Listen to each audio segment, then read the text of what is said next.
She vanished into thin air, leaving behind a trail of Instagram posts, a beat-up white van, and a nation obsessed with finding her. Gabby Petito was 22, chasing a dream of freedom on America's open roads, until her fiancé, Brian Laundrie, snuffed it out in the summer of 2021. Her murder ignited a firestorm, online sleuths, relentless media, and a grieving family demanding answers. Now, in February 2025, Netflix's American Murder, Gabby Petito drags us back into the mystery, peeling back layers with unseen footage and raw interviews. This isn't just a story of a girl gone missing, it's a mirror held up to our fascination with tragedy. So, what really happened out there in the wild? Let's start at the beginning. Gabrielle Venora Petito came into the world on March 19, 1999, in a quiet Long Island suburb. Raised in Blue Point with 6 younger siblings and half-siblings, she grew up surrounded by love and chaos. Her parents split when she was 6 months old, but they stayed amicable, united by their devotion to her. Gabby was a dreamer, small in stature, just 5 feet tall, with blonde hair and a smile that lit up rooms. By high school, at Bayport, Blue Point, she'd crossed paths with Brian Laundrie, a lanky, quiet kid with a mop of dark hair and an awkward charm. They weren't sweethearts then, just 2 teens in the same orbit. That would come later. Gabby wasn't content with ordinary. After graduating in 2017, she craved adventure. She worked odd jobs, hostess at a North Carolina restaurant, a stint at Taco Bell, to fund her dreams. Then, in 2019, Brian re-entered her life. They'd reconnected after high school, and sparks flew fast. He was 23, a year older, with an outdoorsy streak and a possessive edge friends noticed but didn't dwell on. By December, Gabby had moved to Northport, Florida, into the Laundrie family home, living with Brian, his parents, Christopher and Roberta, and their quiet, suburban routine. To the outside world, they were a perfect pair. Gabby's stepfather, Jim Schmidt, called Brian polite but quiet. Her dad, Joe Petito, said he'd shake your hand and look you in the eye. But there were cracks. Friends like Rose Davis later recalled Brian's jealousy, how he'd text Gabby insults about her Taco Bell co-workers, calling them low lives, resenting the time she spent away from him. In July 2020, he proposed. It was sudden, private. Nicole only learned about it from a Facebook post by Brian's mom, Roberta. Gabby was thrilled, but that excitement faded fast. Something was shifting. The van was Gabby's pride and joy, bought with her savings. She and Brian spent months converting it, adding a mattress, storage, a bohemian vibe inspired by the Instagram van life trend. It was more than a vehicle, it was a dream of freedom, a chance to become a travel influencer. On July 2, 2021, they waved goodbye to Blue Point. Nicole hugged Gabby tight in the driveway, whispering to Brian, "Keep her safe." He smiled and nodded. They didn't know it was the last time they'd see her alive. For weeks, their journey looked idyllic. Gabby posted to Instagram and YouTube under Nomadic Static, racking up a few hundred followers. They hit national parks, slept under the stars, lived the #vanlife fantasy. But behind the filter, tension was brewing. On August 12, in Moab, Utah, a 911 call shattered the illusion. A witness reported seeing Brian slap Gabby outside a co-op. Police pulled them over, body cams rolling. Gabby blamed herself, said she'd hit Brian first over a fight about her phone. She begged for it back to call her mom. Brian told officers she was crazy, but he stayed composed. The cops separated them for the night, Gabby in the van, Brian at a hotel.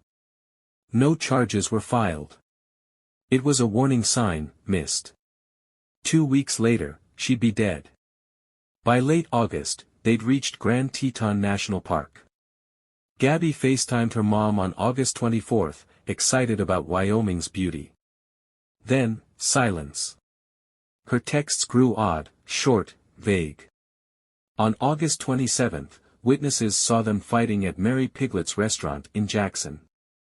Security footage caught Brian slamming a door at Whole Foods, the last time Gabby was seen alive. That night, she worked on her laptop. By August 28, she was gone. While Gabby's family panicked, Brian drove the van back to Florida alone, arriving September 1. He said nothing. His parents said nothing. 10 days later, Nicole reported Gabby missing. The search was on, and the world was about to tune in. September 11, 2021. Gabby Petito's name hit the national spotlight like a thunderclap. Nicole Schmidt's desperate call to police sparked an all-out manhunt, but Brian Laundrie was already back in Northport, Florida, tucked away in his parents' house, lips sealed. The van, Gabby's van, sat in the driveway, mocking the silence. Her family pleaded for answers. Brian's family hired a lawyer and shut the world out. What started as a missing person case was about to explode into something bigger, much bigger. The Petitos didn't wait for police to connect the dots. They went public, raw and unfiltered, begging Brian to break his silence. But he didn't. Instead, the internet did. TikTok, Twitter, now X, Instagram lit up with #FindGabby. Amateur detectives, true crime buffs, and everyday people turned sleuths, dissecting Gabby's social media for clues. One post stood out, August 25, a cryptic Instagram caption, "Happy Halloween, months out of season." Was it a cry for help? A glitch? Theories swirled. Online sleuths didn't stop at posts. They scoured geotags, timestamps, even weather patterns. Then, a breakthrough, a YouTube vlogger, Jen Bethune, uploaded dashcam footage from August 27, 2021. Her family had been camping near Spread Creek in Grand Teton when their camera caught it, Gabby's white van, parked off a dirt road, unmistakable. The timestamp? 6:30 p.m. hours after that Mary Piglet's fight. The internet erupted, and the FBI zeroed in. Gabby was dead, strangled, her body left in the Wyoming wilderness, a shallow grave of dirt and dreams. The autopsy later confirmed it, manual strangulation, likely August 27 or 28. She'd been there 3 to 4 weeks, abandoned while Brian drove her van 2,000 miles home. The Petitos collapsed in grief. The world raged. And Brian? He was still hiding, until he wasn't. By September 17, Brian was a ghost. The FBI named him a person of interest, but he slipped away. His parents claimed he'd gone hiking in the Carlton Reserve, a swampy, 25,000-acre preserve near their home, on September 13. They didn't report him missing until days later. Suspicion boiled over. Were they covering for him? Protesters camped outside their house, blaring Gabby's favorite songs, demanding answers. Inside, Christopher and Roberta Laundrie stayed mute, their lawyer issuing terse no comments. The manhunt for Brian stretched into October. Dogs, drones, divers, the Carlton Reserve became a battleground of hope and frustration. Then, October 20, 2021, a jogger's tip led police to a dry patch of the Myakkahatchee Creek Environmental Park, a stone's throw from the reserve. There, in the mud, they found him, or what was left. Brian Laundrie, 23, dead by his own hand. A single gunshot to the head, a revolver nearby, his body half submerged after weeks of flooding. Next to him, a backpack, and a notebook. The confession was chilling, penned in frantic loops. Brian claimed it was a mercy killing after an argument, said Gabby fell, hurt herself, begged him to end her pain. Experts call it a lie, a coward's excuse. Strangulation takes minutes, intent, rage, not mercy. He wrote he couldn't live without her, so he chose death too. The Petitos rejected it outright. Nicole called it garbage. Joe said, he's no victim. But the notebook closed the case, or so the FBI thought. The Netflix doc reignites debate with unseen van life footage, clips Gabby never posted, filmed by Brian. In one, she's quiet, withdrawn, glancing nervously at him. In another, he's filming her sleeping, zooming in on her face for too long. It's unsettling, a glimpse into control masked as care. The sleuths latched onto it, pointing fingers at the laundries. Why didn't they talk? Why'd they wait to report Brian missing? A 2022 lawsuit by the Petitos alleges Roberta and Christopher knew Gabby was dead, and helped Brian hide. The lawsuit, ongoing in 2025, claims emotional distress, accusing the laundries of withholding Gabby's death while her family searched. Depositions hint at a call from Brian to his mom days after the murder, contents sealed, but damning in speculation. The Netflix doc doesn't solve it, but it stirs the pot, asking, how deep does this go? Gabby's story didn't just grip us, it exposed us. Critics called it a textbook case of media bias: young, white, pretty, blonde. Her face sold papers, filled airwaves. In 2021 alone, 710 Indigenous women went missing, barely a whisper. The doc confronts this head-on, interviewing advocates who say Gabby's case could have been a catalyst for change. Instead, it became a circus. Gabby Petito's van wasn't just a vehicle, it was a symbol. Of adventure, of love, of a life cut short. After Brian Laundrie's body was found on October 20, 2021, the FBI wrapped up their criminal investigation. Case closed, a murder-suicide, a domestic violence statistic. But for Gabby's family, and the millions who'd followed her story, it was far from over. Netflix's American Murder, Gabby Petito, released in February 2025, picks up that thread, unraveling the loose ends with new interviews, unseen footage, and a hard look at the wreckage left behind. From the moment Gabby was reported missing, their silence screamed louder than any statement. They lawyered up fast, refusing to speak to police, the Petitos, or the press. On September 10, 2021, days before Gabby's disappearance went public, Nicole sent Roberta a desperate text: "Please, tell me where Gabby is." No reply. The Netflix doc reveals a chilling detail: Roberta blocked Nicole's number that same day. That block wasn't just a snub, it was a clue.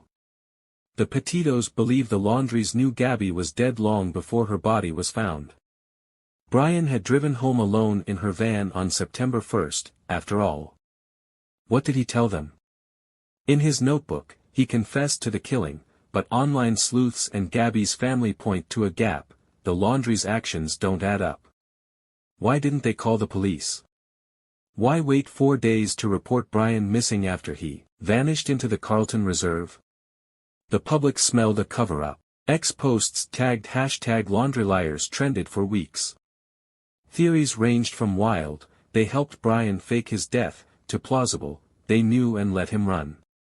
The Netflix doc fuels that fire with new testimony from a neighbor, Cassie Laundrie, Brian's sister, who broke ranks in 2022.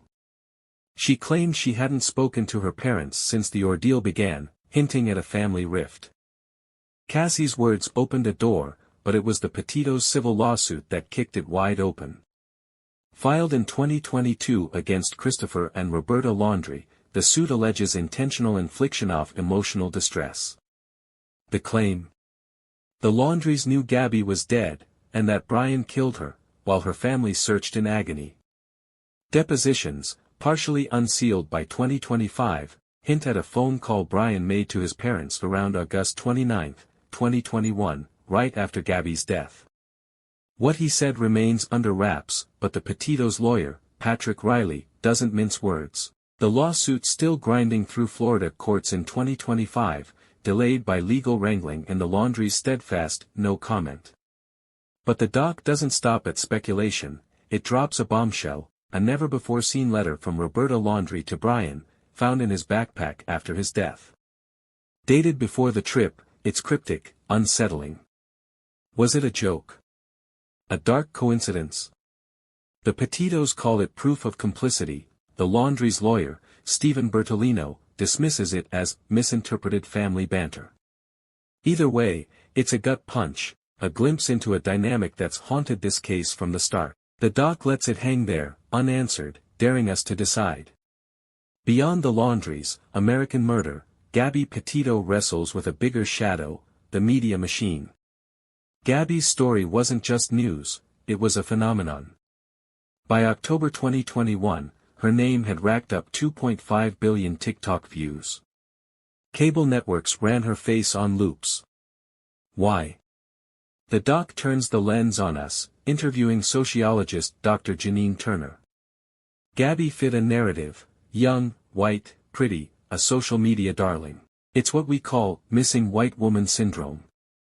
Her story sold because it was safe to care about, familiar, non-threatening, she said. Turner's not wrong. In 2021, the National Crime Information Center logged 521,705 missing persons cases. Nearly 40% were people of color, yet Gabby's case dominated. Advocates like Derica Wilson of the Black and Missing Foundation, featured in the doc, call it a systemic failure.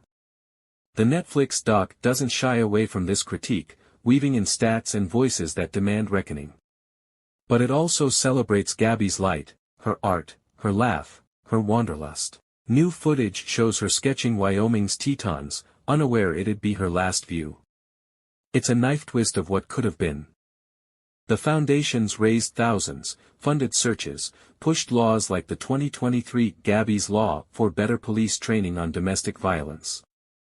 It's a legacy born from ashes, and a reminder that Gabby's story isn't just hers anymore. Gabby felt like that spot was like the edge of the world. She felt she could stay there forever. She didn't. That sketch, found in the van after her death, was one of Gabby's last acts of creation, dated August 26, 2021, 2 days before Brian Laundrie strangled her. Netflix's American Murder, Gabby Petito unearths moments like this, unposted clips from their #vanlife journey, offering a haunting window into her final weeks. It's not just evidence, it's a requiem for a life interrupted, and a spark for the questions that still burn in 2025. One clip, filmed by Brian, shows Gabby cooking dinner outside the van at dusk. She's quiet, her usual chatter muted, glancing at him with a flicker of unease. He zooms in, lingering on her face, his breathing audible behind the lens. Experts in the doc call it a red flag, control masquerading as affection. Domestic violence advocate Katie Ray Jones, interviewed for Netflix, breaks it. That's classic coercive behavior. He's not documenting a moment, he's watching her, asserting power. It's subtle until it's not, she said. Subtle turned deadly. The Moab police stop on August 12, 2021, 2 weeks before her death, hinted at that shift. Gabby's tears, Brian's calm deflection, her blaming herself for their fight, its textbook escalation, missed by officers who let them go. Gabby's online life painted a fairy tale, the reality was unraveling. By late August, witnesses at Mary Piglet's restaurant saw them arguing, Brian slamming a door, Gabby in tears. Hours later, she was editing her laptop in the van, her last known act alive. The doc's timeline pins her death to August 27 or 28, Brian's hands around her throat, ending her dream in the Wyoming dirt. But the story didn't end with her. It grew, morphed, became a mirror for a society hooked on tragedy. Gabby Petito's murder wasn't just a case, it was a cultural event. By October 2021, her story had 2.5 billion TikTok views, 8 million Google searches, and endless airtime. The Netflix doc doesn't shy from asking why. Was it her relatable charm? Her social media glow? Or something darker, a bias baked into who we notice? Journalist Gwen Ifill coined it, missing white woman syndrome, decades ago, and Gabby's case became its poster child. In a 2025 Netflix interview with sociologist Dr. Rashawn Ray, he said that Gabby's story had all the ingredients: youth, beauty, a relatable narrative. But let's be real, if she'd been Black or Latina, we wouldn't be here talking about a Netflix doc. The data backs it up, missing women of color get a fraction of the coverage. The stats sting. In 2021, the Wyoming Coalition Against Domestic Violence reported 710 missing Indigenous women in the state. Gabby's case outshone them all. The doc layers in voices like Natalie Rupno, an advocate for Native families, who speaks with quiet fury. Netflix's American Murder, Gabby Petito, released in February 2025, doesn't let us look away. It's not just a retelling, it's a reckoning, a final plea to see her, and all she's come to represent. The doc doesn't solve the laundry riddle, it can't. Depositions stay sealed, their silence unbroken. But it amplifies the outrage, weaving in X posts from 2025, #laundry cover-up still trends, sleuths still demand answers. One user, @GabbyLivesOn, writes, they helped him run. Prove me wrong. The Netflix lens turns that speculation into a collective cry, justice feels half-delivered. Yet Gabby's story isn't just about loss, it's about what grew from it. The Gabby Petito Foundation, launched in 2022, channels her family's grief into action. By 2025, they've raised over $100,000, funded searches for missing kids, and pushed Gabby's law through Florida's legislature, better training for cops on domestic violence calls. Nicole Schmidt, in the doc's closing moments, holds up a flyer for a missing teen the foundation helped find. This is Gabby's light now. Every kid they bring home, it's her saving them. That light casts a long shadow. The doc confronts the media frenzy head-on, Gabby's face on every screen, a 2021 obsession that dwarfed countless others. Missing white woman syndrome isn't just a buzzword here, it's a wound.